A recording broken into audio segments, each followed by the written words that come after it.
Good morning, good afternoon. Welcome, and thank you for joining us for this discussion on the evolution of testing, evaluating the crucial role of testing in technology.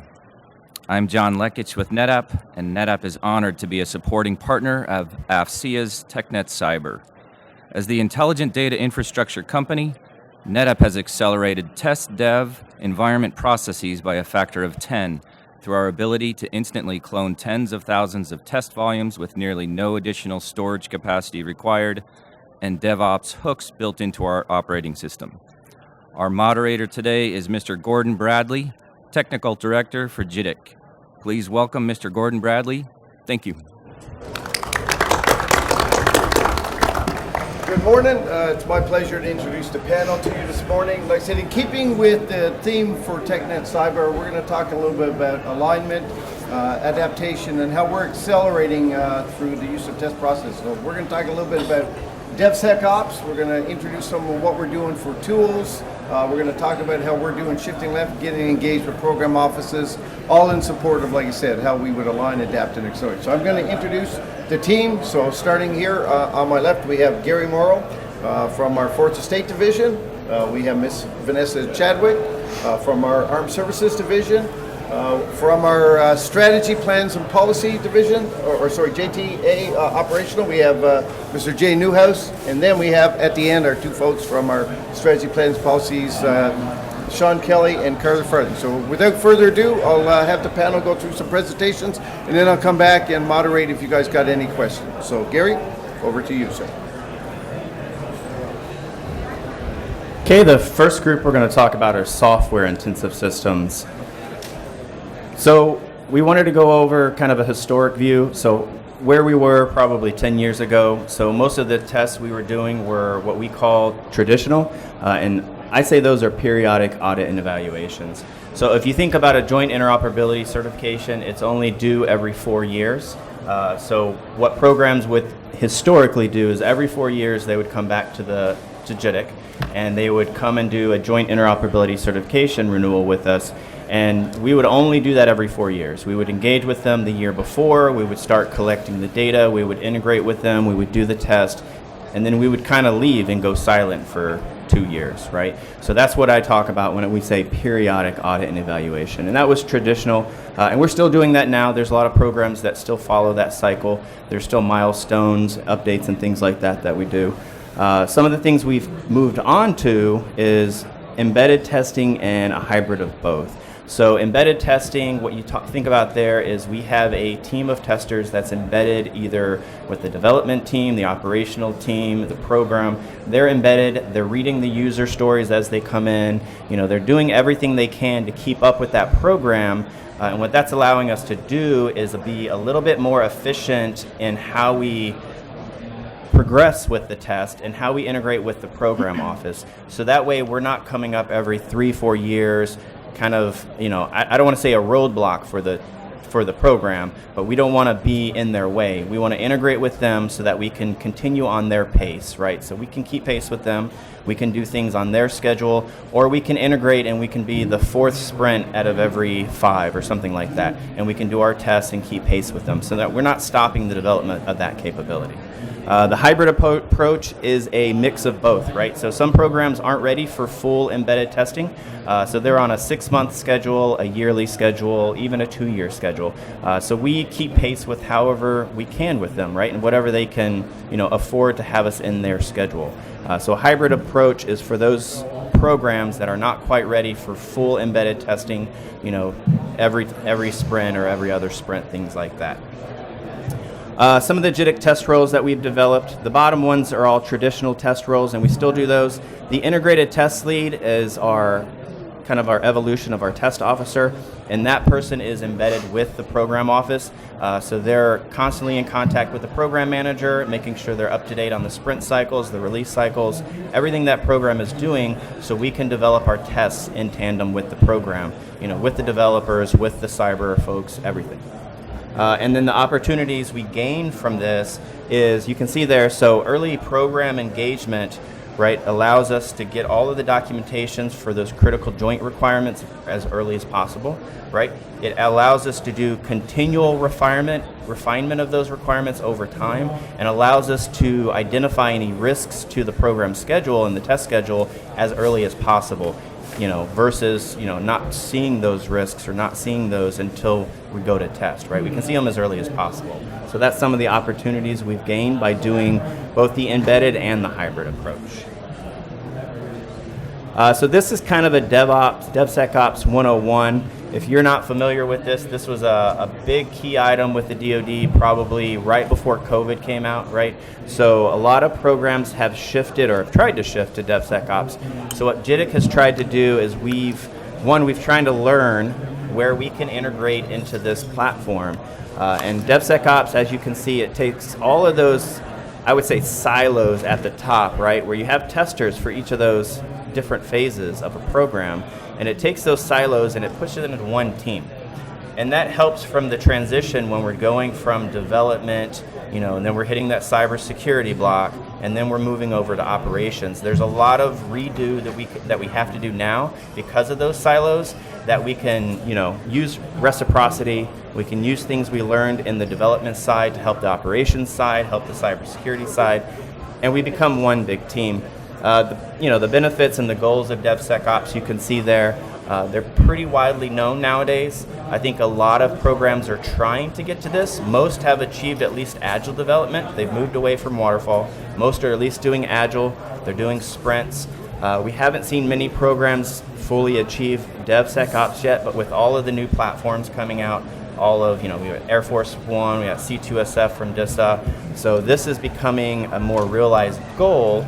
And our function at JITC is to be on the bottom with everyone else, right? We want to integrate, we want to be embedded with the program and keep pace with the program. That way we're not stopping those capabilities, we're not slowing it down. Everything is shift everything as far left as we can.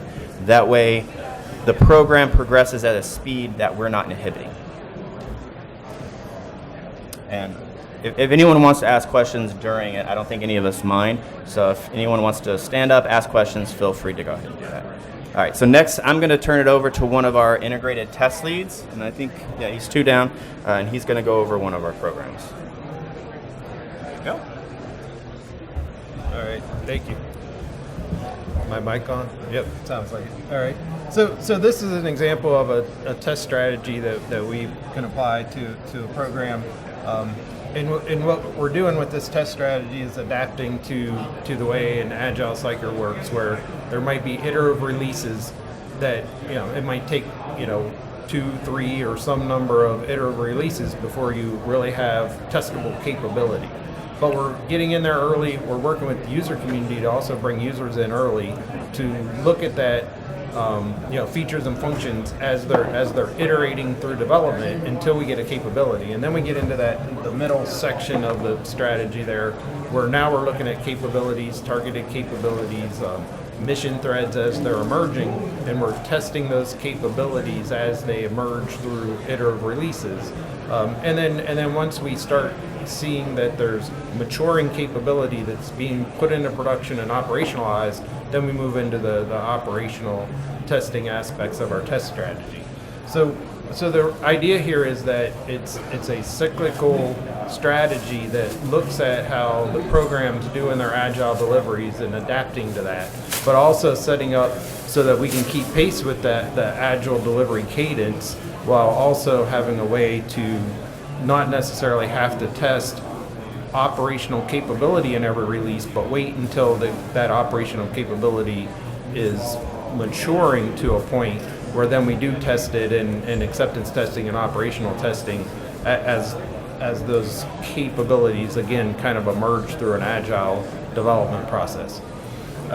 And then as we're working through that process and tracking those capabilities through maturity, as we get to a level of operationalization and production, then we come back into the production and do our operational assessments. And again, all of these test activities are supporting different decision points along the way, and they all are feeding back into program backlogs. So early on, it might be more functional feedback through system defects, but then as we get into the emerging capabilities and operational testing portions, now we're feeding back into the program's backlog information about how well full capabilities are working, how well those capabilities are meeting the user needs. And again, bringing the users into that process much earlier than waiting till we get to the end and we're operationally testing to have users helping to provide some feedback along with the testers as we're doing that testing. So that's showing just a way we can adapt the test strategy to work with how an agile program does development and adapting that to how capability matures as that development work gets done. So moving on to the next slide, if I can figure out how to work this. Okay. And then so this is just really when we're doing test planning and management, also we're using tools like Jira and Confluence. And we've taken a look at the traditional things that are in a test plan. We can do most of the, if not all of those things in Jira and Confluence. And then by doing those things in Jira and Confluence, it makes it become a whole lot more dynamic. You don't have to wait 2 weeks, 30 days, 90 days after the test to get our test report. You'll start seeing testing pass as it passes. Any of the stakeholders that have access into Jira and Confluence will see test results in near real time.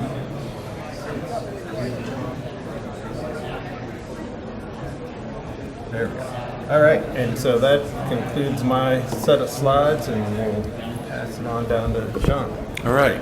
So, as one of the test tool development folks, so our testers rely on tools to be able to collect the data, manage the data, be able to have it constantly, be able to easily move it to wherever they need to do analysis and bring that in. Let's see. There you go. Oh, there it goes. So, we work closely with the Test Resource Management Center in developing a lot of these cutting-edge tools that we have. We're finding they provide us with a lot of the support that we'll need. So one of them that we've developed was the data management tool for JITIC. We try to have it online all the time. We have it on the low side, the high side, so they can upload data, get it in there. There's test scripts to allow them to do any kind of surveys that they might want to do, so the testers can script their own surveys on what they want to ask for OT testing, something that Jay's folks might be interested in. You can run it online or offline for any of those surveys and have that being able to push it back online earlier, get all your data and be able to submit it and look at the metrics that they want and be able to make a decision based on that. Then one of the tools that TRMC really helped us develop was the Janet. They manage it we manage it kind of for them, for TRMC. TRMC likes it so much they're starting to put it into a lot of their tools stacks that they're providing to all of the COCOMs on the cutting edge, since it's doing some of the unique efforts that DoD has, doing all of the DoD messages. Since those are unique just to DoD, you're not going to see any of the commercial side. But the nice thing about the way that Janet's been developed and the flexibility built in is we're using XML to develop for the schemas to say this is how we are parsing the different digital messages as we receive them in and get them in. So we've easily adopted this to like our MedCoy and other kind of testing, so we can track medical records going through the system, test all the different nodes. So as long as we can define the data, the Janet is able to go out there, collect all this stuff across the board, and be able to bring it back in and do some analysis and give them the reports that they want. So that's the unique part about Janet. Now, and I'll tell you that Janet's in the Mamba toolkit, and I'll get to that in a few minutes here. The last one is our automatic test case generator. So it uses Janet as a service to actually do its different kind of messaging parsing and looking at. It's native in the 6016 Golf currently. So we have all of these test cases, so it actually looks at test threads that are going along. So if there's certain missions that need to be done on that tactical data link side, somebody can come in on a website and we can push the data to them to stimulate their system, and then also play in that Link 16 world with them and help them develop along the way. So we're looking at pushing this to the warfighter, getting them earlier access to this, and these are the same test cases they're going to see when we bring them in for joint interoperability certification for Link 16. So this is pretty good. You push the smart devices out to the warfighters, give them early access to it, because when the developer's first putting this together, that's the time he wants to be able to test the system to make sure it works before 2 years later when they're actually coming into a full test and flying on an AWACS or something of that nature. So this is pretty significant for us to early to the warfighter. All right, so the Janet capabilities, it's got 2D and 3D mapping, so you can see the scope display basically. So a lot of the where all of the different geospatial targets, friendlies, foes, all that kind of stuff are at. So this is why it's been useful for PACOM to get a hold of some of these kind of things, and that's why TRMC is helping us to make this part of the permanent stack and give it out free to DoD. So anybody that needs it can use it. We've got tons of customers that use it. They don't have to develop their own tools. It's already in, it's certified.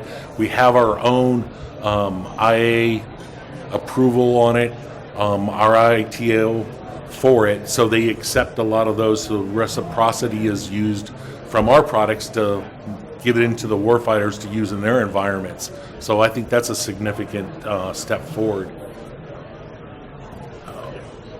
And then ATC Gen, so it's actually developed now where it goes back into the standard, so it'll tell you immediately if your system has passed or failed with those threads, and it will give you the reference out of the MIL standard and say, here's where we think it failed, or it passed all of this section of links or 6016 Golf. So it's been developed as pretty robust over the years. Give a lot of feedback to the tester or to the users on what they're doing. It's for us on our side on the bottom. We'll just bring up the website, turn it on for them, show them how to access it, and let them do their own thing. They're in charge of the testing and moving forward how they want to. Of course, there's another side to it where our testers kind of go through and force through certain tests to go on. The last one is the Mamba toolkit that I have. So this is the stack where TRMC is looking at building all of a common API across the board and bringing in all the best of breed tools from all the different services so they're available to any of the COCOMs or wherever they're deploying this. So we're looking at supporting them. Janet is one of those tools that come out of that. There's other services have tools that are now into there. So the Army's got stuff, the Air Force has got stuff. So we're multi-service across the board. You can pick and choose what you want to use and how you can have different 3D visualizations, or the scrolling messages as they go across. If they want to see that, we can go back and capture, replay data if they want to see what happened during these different time frames of events. So it's a pretty powerful tool that TRMC is putting out there.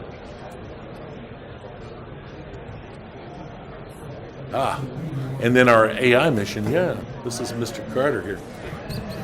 Thank you, Sean. So you can't talk innovation right now in IT without talking AI. That's kind of a requirement. And one of the points of the discussions on AI right now is really to build the discussion, to share what our approach is and some of the problems we're facing, so we can get feedback from the community that's out there on any ideas you have to improve our approach or suggestions, and also so you can learn what we're doing and maybe it could help others out there as well. So really, open dialogue at this point with AI is really important. So kind of trying to share where our agency is out and the approach we're taking. So just like many organizations out there, we're in the really early stages of understanding what the capabilities are with AI, how it can impact our mission, where the efficiencies and gains are that we can be achieved. The first thing we learned is that we have a real skill gap, expertise gap that we're going to have to try and resolve. We made some strides in that. Some hires are coming in with some of that expertise that's really helping a lot in that area. But that's going to take time to resolve, right? It takes time to get those skill sets in and those personnel in. And so in the meantime, you still need to make progress. You still need to be ready and align with what's coming in the future. So our approach for moving forward is kind of twofold. The first approach is that we take part in DoD and DISA larger efforts. So some of these larger organizations are really going to build the large AI and ML solutions. So understanding where that's going so we can align our efforts with that is very important. So that's one of our goals or approaches is take part in as many meetings, find out as many discussions, as many groups out there that are working on these efforts, find out what they're working on and how we can leverage and take advantage of those efforts. And then the other approach is focus on those unique capabilities that are unique to the JITC mission, which is testing. And one of the areas that is unique to us is testing of military standards. There's not commercial products out there that test these standards because they don't have access to the standards. So that's where we currently develop our own in-house tools to test these standards. So leveraging AI to improve efficiency in that area is one of our goals, or is our other approach. And so what we're doing to move forward is, even though we don't have the expertise, we want to move forward and start building something that we can leverage and use right away. So we have partnered with it's a National Science Foundation effort, the IUCRC program, and we are working with, it's an industry, university, cooperative research effort where the idea is to combine government, industry, and academia together to research together and learn together. So we're taking part in that effort. The schools involved are U of A and Texas Tech. And our focus right now is we're trying to give them the problem set of, we have data, we want to analyze that data. We don't really tell them it's a military standard, we keep it generic at this point. And without them knowing what the data is or what the standard is, can your AI models, can you build them so that they can take good data, learn from it, and then find anomalies, find problems in that data without us explicitly telling us what the standard is. With the increase in efficiency being that right now it takes 6 months to a year to develop a traditional solution to test for a new standard that comes out. With AI, some of our early efforts with the U of A is they're turning around within a couple of days. They'll put the Google neural networks on it, and within a couple of days or of a week, they'll be able to analyze data that they had no idea anything about this data, and they can find 90% of the anomalies that are in the data. So that's been a really good result so far. We're seeing a lot of positives there.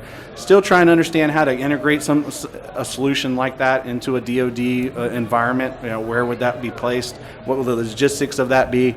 But right now, from a pure engineering standpoint, a lot of positive results coming out of that effort. So that's the pros, really good turnaround. One of the major cons that we're finding in a lot of our vendors and this effort is that a lot of these AI solutions are really good at finding issues, anomalies, differences quickly, but they only catch about 90-95% of them, right? And that's a difficult sell, is to say, hey, we can turn around a solution for you really quick, but it's only going to be 90% effective, right? Everybody's used to, like, you can't have a 10% error rate, right? But so we're going to have to get used to that kind of new approach, like accepting some of that risk. So that's probably a higher level discussion on where AI is going to move forward in that kind of risk assessment versus value added kind of stance. And that's all I have on that. I will now pass it off to Ms. Vanessa Chadwick. All right, good morning. There we go. A recent addition to JITC services is the concept of adapting and accelerating test efforts through the assessment of prototype capabilities in order to address rapid acquisition and COCOM warfighting requirements. The goals are to move the ability to provide information to decision makers left by conducting independent assessments of prototypes. This will ensure decision makers have information from an independent, impartial source, information such as verification that the intended capability was actually delivered, and information on what fixes or updates may need to be made. The benefits, once integrated into a program of record, the capability has an established test history with JITC. This should help reduce the amount of testing required once it becomes a program of record. Another benefit, early identification of issues or limitations can help prevent costly modifications later. And early user feedback will help define overall usability, areas for possible improvement, and identification of features that the users find most valuable. And it becomes possible to implement the DevSecOps methodology at an earlier stage. For the results, it's possible to provide an earlier understanding of the maturity of new capabilities, and also to provide an accelerated means to deliver these capabilities into the hands of the warfighters, which is the ultimate goal. Overall, assessing pre-program of record prototypes will require an evolution in the acquisition process and how we think about testing going forward. So one such prototype we are currently assessing is a CJADC2 initiative developed as a prototype other transaction authority effort for the Chief Digital Artificial Intelligence Office. CDAO has enlisted JITC to assess this prototype for independent feedback on its readiness to become a program of record. It is an all-domain command and control tool that accelerates the completion of kill chains by enabling operators to understand, decide, and act more effectively and at a greater scale than with current capabilities. The system incorporates a wide range of sensor feeds and data inputs to provide users with real-time situational awareness and a common operating picture. It is designed to aggregate capabilities of different platforms, mixed sensors, feeds, and assets in dynamic and contested environments. So we are currently assessing the characteristics for this prototype during the Global Information Dominance Experiment 10.2 event, which is taking place during Valiant Shield 24. We are assessing the system for effectiveness, suitability, interoperability, and cyber survivability. And the assessment results will support a production award decision for CDAO later this summer. I mentioned earlier about the need for evolution within the acquisition community. A hurdle that we've encountered with assessing this system is that while users seem interested in using this capability during Valiant Shield, leadership from some participating units are resisting the idea of adding experimental capabilities, making it difficult to get this prototype added to the workflows for some missions during the Guide Valiant Shield events. So this is an overall issue that the acquisition community will need to work through in order to meet the goal of getting these tools and capabilities into the hands of the warfighters more rapidly. And then some other examples. So in addition to CDAO, we are also working with the Office for the Undersecretary of Defense for Research and Engineering for capabilities such as SIPR Nipper in a Box, which is a commercial solutions for classified device, and the secure transit through untrusted networks over which SIPR Nipper in a Box will operate. We're also looking at private access cell, secure wireless hub, the multi-domain unmanned secure integrated communications network, also known as MUSIC, and the multi-domain autonomous tactical expendable radio, also known as MATER. We will be assessing some, if not all of these, plus others during the technology readiness experimentation exercise being held later this summer. So yesterday I listened to a panel where a panelist said technology is now driving requirements, not the other way around. And to me, this was a prime reason why we need to evolve our testing strategies in order to best support our warfighters. And with that, I will turn it back over to Mr. Bradley. Thank you.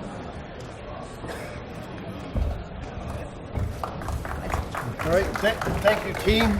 So as you can see, as DoD tries to get capabilities out to the warfighter faster, the need to align, adapt, and accelerate applies to test and evaluation services as well. So hopefully over the last 30 minutes, the team has given you some ideas of how Joint Interoperability Test Command are doing that through application of DevSecOps, the use of automation test tools, the ability to shift left, get involved with program offices earlier, all in order to support, like I said, getting capabilities out. So I thank the team again. I thank you for here. I didn't see any questions while we were going through the panel, so we now open it up. If you have questions, we will pass it to the appropriate team member. So, sir.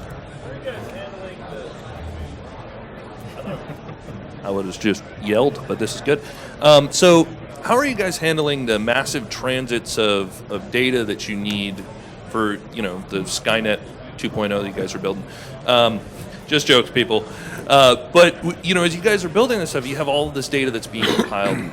How is JITC making sure that the data is intact and that, you don't... How are you solving these backdoor poisoning problems and things that we're seeing pop up in other domains? What does that look like today? Do you guys have a strategy around that, or kind of like, well, we're working on it? Panel members, anybody want to? So I know that some of the stacks that we were working with TRMC, they understand that problem, and they're looking at that large transit issue, and that's part of the Mamba stack is, can we get some of the different hashing of that tagged along as part of the tagging for the data, so we can understand that empirically it is correct, and actually making it transit back to wherever we want to look at it and try to see that further details on what was going on.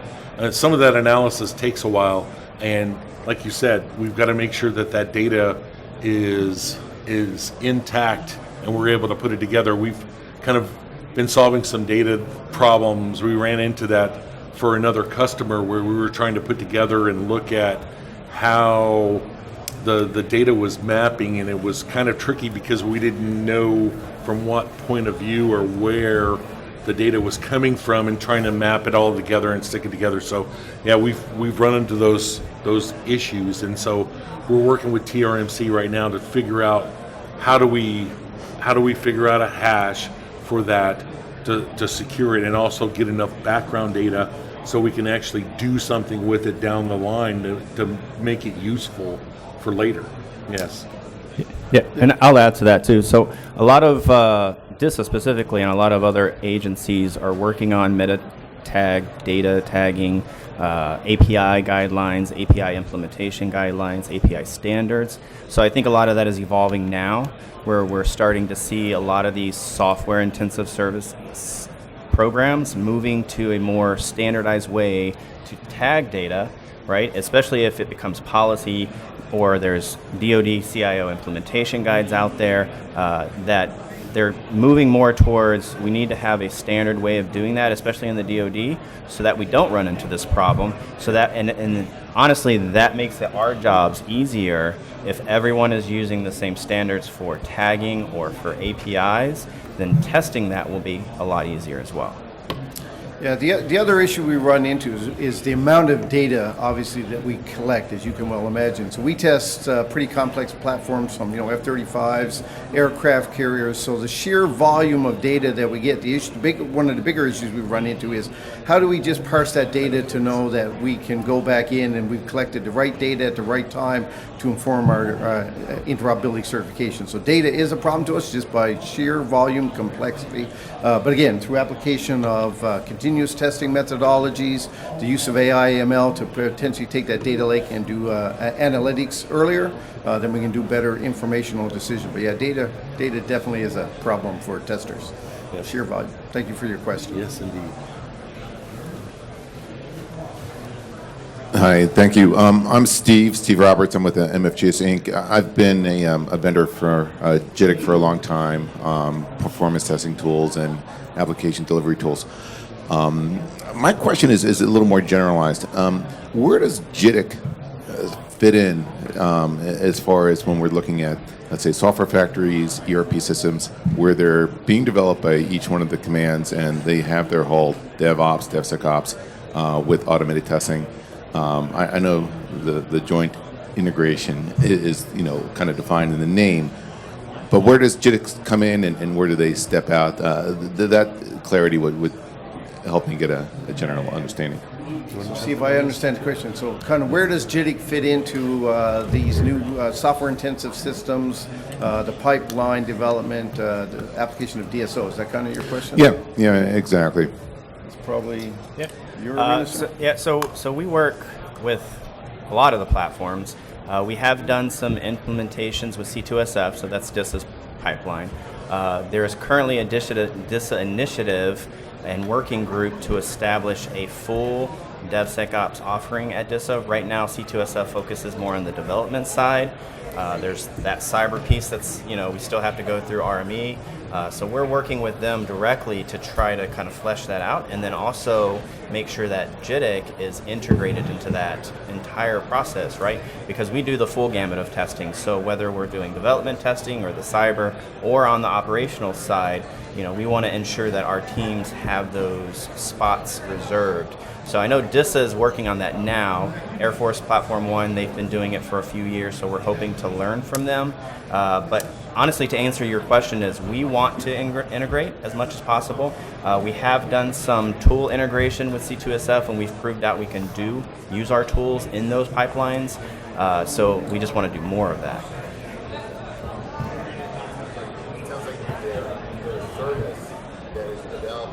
Correct. Correct. Yeah. And just to add on to that real quick, so we integrated early with DISA when they were building their C2SF software factory, and with MITRE to help develop that, so that we could figure out how is JITC going to integrate with this. How are we going to move left?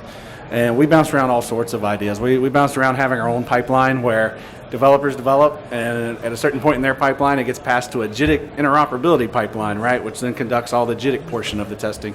So we floated around a lot of ideas with MITRE and DISA on how we could get involved. But what we learned is a lot of our testing, like functional performance, the contracts were going to start getting updated to push that on the developer to start, hey, as part of your developer pipeline, you need to build your unit testing. That's a requirement. You need to do the automated functional testing, So a lot of those requirements pushed on them. And so what it made our effort was those unique areas that we test, that we have tools specific to interoperability that the developers aren't going to have. That's what we focus more on with this is how do we get those specific tools like Janet and some of the other ones we mentioned earlier, how do we get those specific tools into these pipelines so they can answer the interoperability question and then leave the other questions to the developers in the core contract. Yeah, because a lot of the other testing, those tools are pretty mature, right? The functional testing, the performance testing, cybersecurity, a lot of those tools, the programs are already using them, and we're just ingesting the data for our needs. So as long as we're there and we can ingest the data while those tests are happening, then that makes our jobs easier.